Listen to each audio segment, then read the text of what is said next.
नेपाल में। आपको लगता है कि राहुल गांधी कोई डिस्कशन का विषय है? उनको कोई सीरियसली लेता है?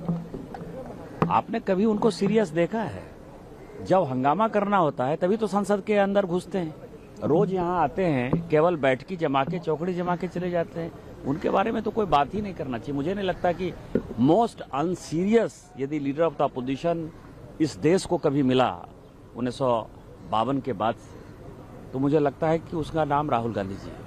उन्होंने फॉरेन पॉलिसी को जोक बताया गया है, मोदी सरकार के नेतृत्व में फॉरेन पॉलिसी हो। मैं तो कह रहा हूं ना कि उनको कौन सीरियसली ले रहा है? उनकी पार्टी के लोग ही उनको सीरियसली नहीं लेते। हम क्या लेंगे उनको सीरियसली? और खुद वो प्रेजेंट नहीं रहेंगे आज ऑल पार्टी मीटिंग में से, वो केरल चले गए। मैंने तो कहा ना कि एक नहीं होता है, एक मतलब मैं उन शब्दों का प्रयोग नहीं करना चाहता, लेकिन एक शब्द है बिहार में जैसे हमारे बच्चे भी बहुत बिगड़ जाते हैं ना, तो जैसे माँ भी उसको जोर से कहती है,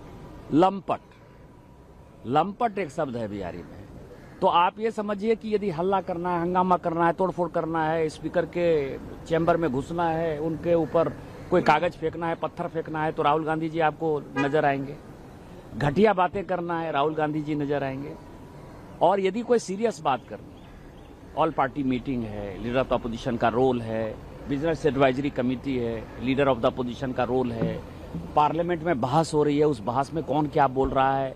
कल जैसे ट्रांसजेंडर बिल पास हुआ, तो रहना चाहिए था ना। यदि आप मिले लोगों से, यदि आपको लगता है कि हम मिलकर जो है उनकी बातें सुन रहे हैं, तो उनके लिए आपको संसद में रहना चाहिए था ना। कल पास हो गया, 1 मिनट के लिए संसद के अंदर नहीं घुसे, इसको क्या कहेंगे?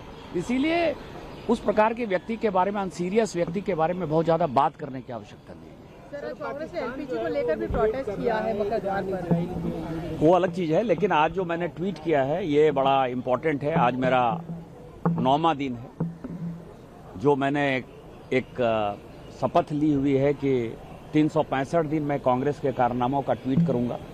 और वो देश को जानने के लिए बहुत ही महत्वपूर्ण है कि 25 मार्च 1914 को ब्रिटिश इंडिया, चाइना और तिब्बत के बीच में एक समझौता, और वो समझौता ये कहा कि तिब्बत एक जमाने में बहुत ही बड़ा राज्य था। तिब्बत के राजा ने जो है चीन पर कब्जा करके उस परिवार में, राज परिवार में शादी की थी। नेपाल पे कब्जा करके नेपाल राज परिवार में शादी की थी। और तिब्बत एक बड़ा अंपायर था।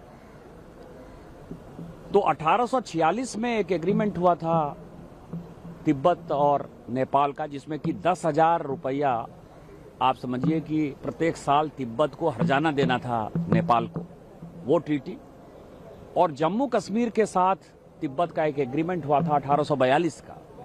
उन दोनों एग्रीमेंट के बाद मैकमोहन ने एक लाइन तय की थी, लेकिन नेहरू जी ने मई 1951 में 17 पॉइंट एक एजेंडा एग्रीमेंट हुआ था तिब्बत और चाइना के बीच, उसमें उसको मान लिया। उसके मानने के कारण चीन का पार्ट जो है तिब्बत हो गया और चीन हमारा पड़ोसी हो गया।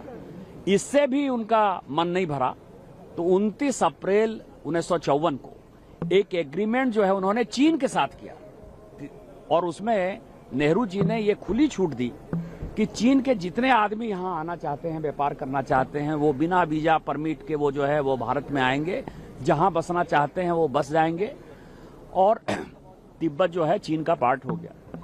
उसका नतीजा हुआ 1954 के उस एग्रीमेंट का नतीजा हुआ, आपको पता है कि आज भी 78,000 वर्ग स्क्वायर किलोमीटर जमीन हमारा चीन ने कब्जा कर लिया है। अक्साई चीन पे जब रोड बना रहा था चीन, तो 1954-55 में हमारे जब सैनिक कुछ पकड़ा गए, तो आपको पता है कि 2 महीने तक नेहरू जी उस बात को छिपाते रहे पार्लियामेंट में कि इस तरह की कोई बात नहीं है। और उन्होंने अपने स्पीच में पार्लियामेंट में कहा, 1958 में ये फैक्ट है कि 1955 से मुझे पता था कि अक्साई चीन में रोड बन रहा है, अक्साई चीन चीन के कब्जे में चला गया है, लेकिन वो गोबी डिजर्ट की तरह है, जिसमें कि रेगिस्तान, ऐसा रेगिस्तान है जिसमें ना पानी है, ना अन्न है, ना जल है। वो आदमी के लायक नहीं था, इसीलिए हमने छोड़ दिया। तो आज ये महत्वपूर्ण है और देश को जानने लायक है।